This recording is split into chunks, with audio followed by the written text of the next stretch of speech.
Hi, my name is Damian Payne. And I'm Nick Sowers. And welcome to this episode of TLTV.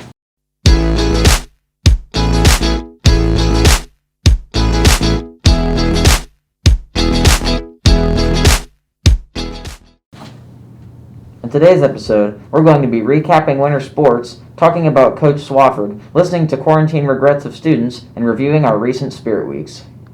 First, let's go to Jara and Lauren for a recap of winter sports. Hi, I'm Lauren. And I'm Jara with Holt Sports.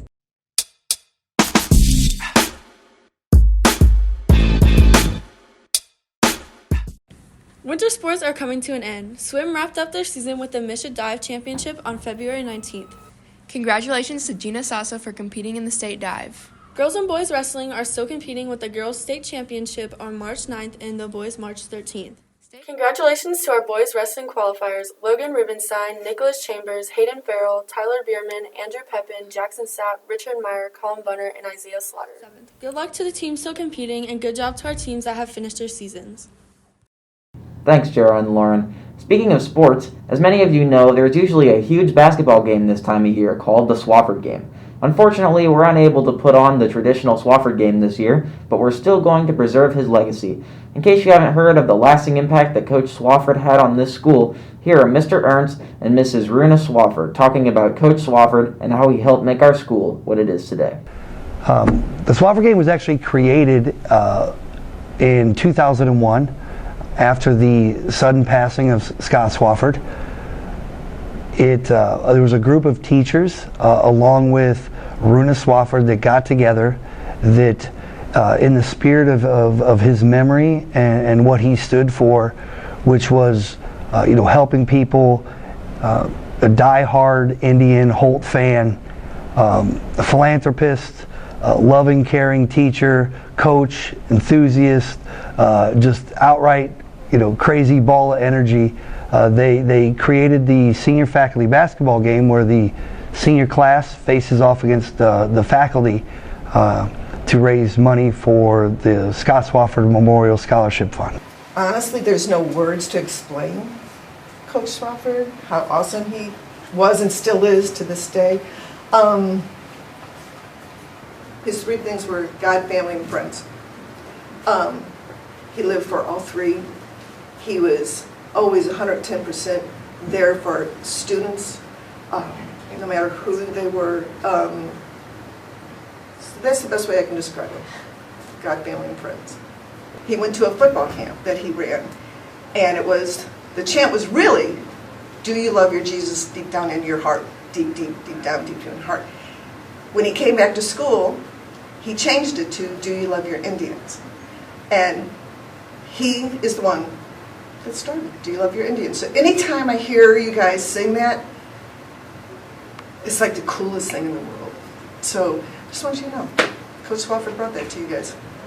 This year we are starting the SOS program. These are Coach Swafford's initials, but it also stands for Save Our Scholarships. SOS is a series of fundraisers that our school will put on to collect money to give scholarships to 2 host students and honor the contributions of Coach Swafford, whom we will never forget. Now on a different note, we're coming up on a year since quarantine started. Isn't that crazy? So I went to the halls to try to find out the biggest regrets that some students had about the last year. Let's go check that out.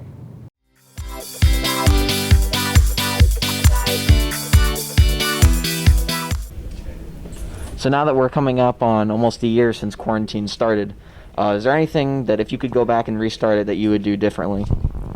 I think that I would be more productive with how I use my time. I didn't get much done during quarantine, and I think if I did, I'd be more successful in school, because if I did more, I would be better. So, yeah.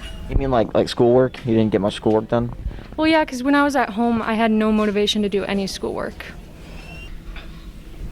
If I can go back to the beginning of quarantine? Yeah. Like, what would you do differently? Like, any mistakes you made that you want to fix? I got fat. You got fat? Yeah. You don't look very fat. I gained like a couple pounds. The beginning of quarantine, like last year? Yeah, like last year, like March, yeah. Focus more on school. The biggest thing I would change is doing my work more. I was, playing the game going outside playing basketball. Like Yeah. schoolwork? Yeah, I didn't do no schoolwork. My grades dropped. Now I'm playing catch up.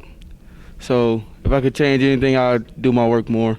Well, I don't really have a lot of friends, so I was just like, maybe try and make some more friends, because, I'm like a loner now, so, yeah, just make more friends, Yeah, you want more friends? Yeah, because I don't have any. Friends are good, though. Yeah, whenever you have them. I don't really have many regrets, but I think I would definitely hang out with my friends more.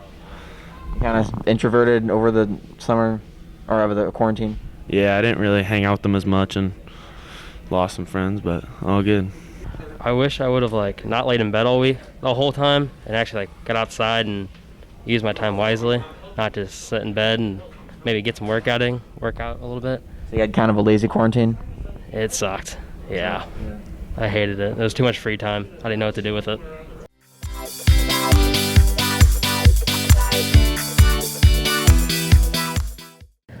Finally, we are going to review some of our recent Spirit Weeks and look at footage of students who participated in showing their school spirit. Let's go to Sydney to take a look. Monday the 8th was the first Spirit Week day. Monday was Duck Dynasty Day, where everyone dressed in camo. We didn't have school Tuesday, Wednesday, or Thursday because of snow days, but Friday the 12th we returned, and it was Riverdale Day. The following week, Monday was Tacky Tourist Day, Tuesday was Beach Day, Wednesday was Sunburnt Day, Thursday was Jet Lag Day, and Friday was Blues Day. Thank you to all the teachers and students for participating in Spirit Week, and a special shout out to Mr. Bowling for showing spirit all week long. Well, that's all for now. Have a great day. And thanks for tuning in to this episode of TLTV.